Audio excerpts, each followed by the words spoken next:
presença de Jesus trazia convicção. A presença de Jesus mudava os corações. E Jesus então, gente, preste atenção, e eu quero que vocês entendam com muito carinho o que eu estou falando. É como se, por exemplo, um de nós fosse convidado para uma festa na Castro.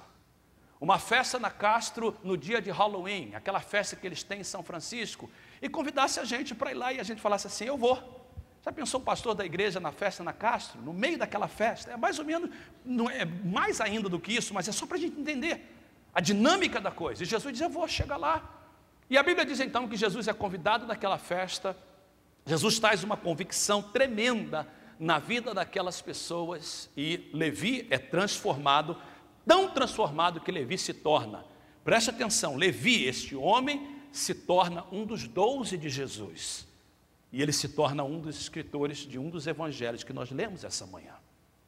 Isso tudo então começa a fazer o coração das pessoas, a mente das pessoas, começar a questionar, a começar a perguntar, a indagar, o que está acontecendo?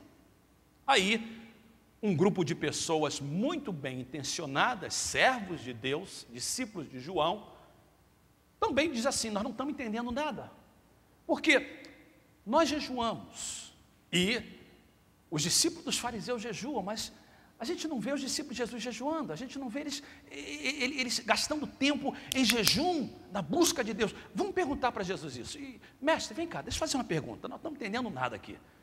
Aquele negócio daquela cura do paralítico já enrolou a nossa mente, essa ideia agora dessa chamada de Levi enrolou a nossa mente, mas me pergunta aqui, por que nós jejuamos? Os discípulos dos fariseus jejuam, mas os seus discípulos não jejuam. E aí Jesus diz assim, olha, deixa eu dizer uma coisa para vocês, numa festa de casamento não é hora de jejuar, gente, na festa de casamento é hora de celebrar. Ninguém pode estar em luto quando o noivo está presente. Dias virão em que o noivo será tirado e eles jejuarão. Essa foi a resposta de Jesus, a indagação deles, que não é uma palavra que jejum, não é para o dia de hoje. Jesus ali, e não é o meu assunto hoje, ele explica a razão pela qual nós devemos jejuar e quando devemos jejuar. Mas Jesus usa esses 3 episódios, da cura do paralítico, da chamada de Levi e da indagação dos discípulos de João a respeito do jejum, para ensinar uma verdade. E a verdade que Jesus ensina é em forma de uma parábola. Jesus diz assim, olha, ninguém pega uma roupa e a roupa está velha e ela coloca um remendo novo, porque o que vai acontecer é que esse remendo vai estragar todo o tecido. E aí Jesus entra numa área que eles entendiam muito bem, porque era uma sociedade que o vinho fazia parte da cultura deles. Jesus diz esse seguinte versículo, nem se põe vinho novo em vasilha de couro velha. Se o fizer, não se põe, mas se o fizer, se alguém colocar vinho novo em vasilha de couro velha, o que vai acontecer? A vasilha arrebentará, o vinho derramará e a vasilha se estragará. Ao contrário, põe-se vinho novo em vasilha de couro nova e ambos se conservam. E Jesus estava tentando dizer o seguinte, olha, 2 coisas vocês têm que entender a respeito do meu ministério, do que eu vim fazer e do que eu quero para vocês. Para que vocês possam entender a razão pela qual vocês existem como igreja. E entender a razão pela qual eu vim como Senhor da igreja. Vocês vão precisar de vinho novo e de vasilha de couro nova. A dificuldade de entender essa passagem está no fato que, número 1, nós não vivemos numa sociedade que o vinho faz parte do nosso dia a dia, como talvez os europeus, os portugueses, os italianos. O vinho não faz parte do nosso dia a dia. Segunda coisa, nós vivemos numa época em que, mesmo se nós comprarmos um vinho, nunca viria em uma vasilha de couro. Hoje ele vem em garrafas.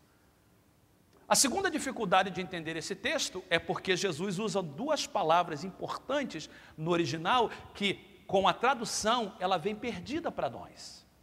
Jesus diz o seguinte: é necessário vinho novo, e a Bíblia, em outras traduções, em vez de usar vasilha de couro, usa a palavra odres, e eu coloquei uma figura de um odre da época de Jesus para ficar na nossa mente. Aquilo é um odre, feito de pele de cabra. A palavra novo, usado tanto para odre como para vinho, no original são duas palavras diferentes. No português vem igual: vinho novo, odre novo. Vinho novo, odre velho. Mas a palavra no original são duas palavras distintas.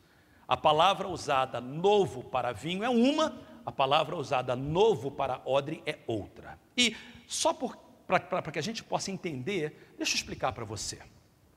A palavra usada para vinho é a palavra que poderia ser traduzida em algumas outras passagens, é traduzido como fresco, ou algo novinho em folha, algo que nunca foi usado antes.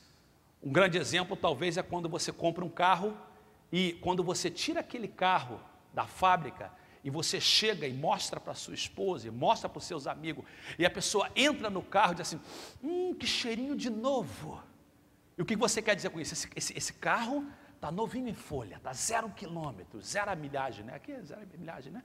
0 quilômetro, nunca foi usado antes, eu sou o primeiro a usar, é algo fresco. A palavra usada novo para odre é a palavra que na nossa idioma viria como feito novo novamente, ou renovado, renovado.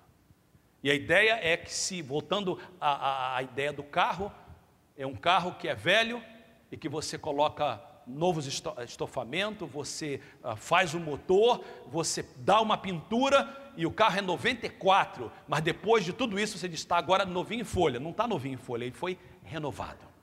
Bem, é importante entender isso porque Jesus está dizendo o seguinte: eu quero que vocês entendam que eu quero colocar vinho novo nos odres de vocês, mas para que vocês possam receber o meu vinho novo, vocês precisam de ter o seu odre renovado, porque senão o vinho vai entrar. E o que Jesus está falando tem a ver com o processo de fermentação. Quando o vinho entrava dentro do odre, o processo de fermentação começava e ia, e o que acontecia então? Que ele estourava.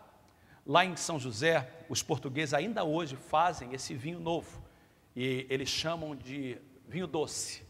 E nós tínhamos uma irmã em São José, que ela sabia que eu gostava muito daquele vinho novo, e ela me preparava então, e esse vinho era antes de ser fermentado, e essa irmã, ela tinha muitas uvas na sua casa, e ela preparava então, e ela trazia para a igreja, e ela dizia assim: pastor, não fecha, ela botava geralmente numa vasilha de 7-Up, de 2 litros, e ela falou assim: não coloca a tampa. Mas um dia, eu ia para casa, falei assim: eu vou colocar a tampa até chegar em casa, e depois eu tiro.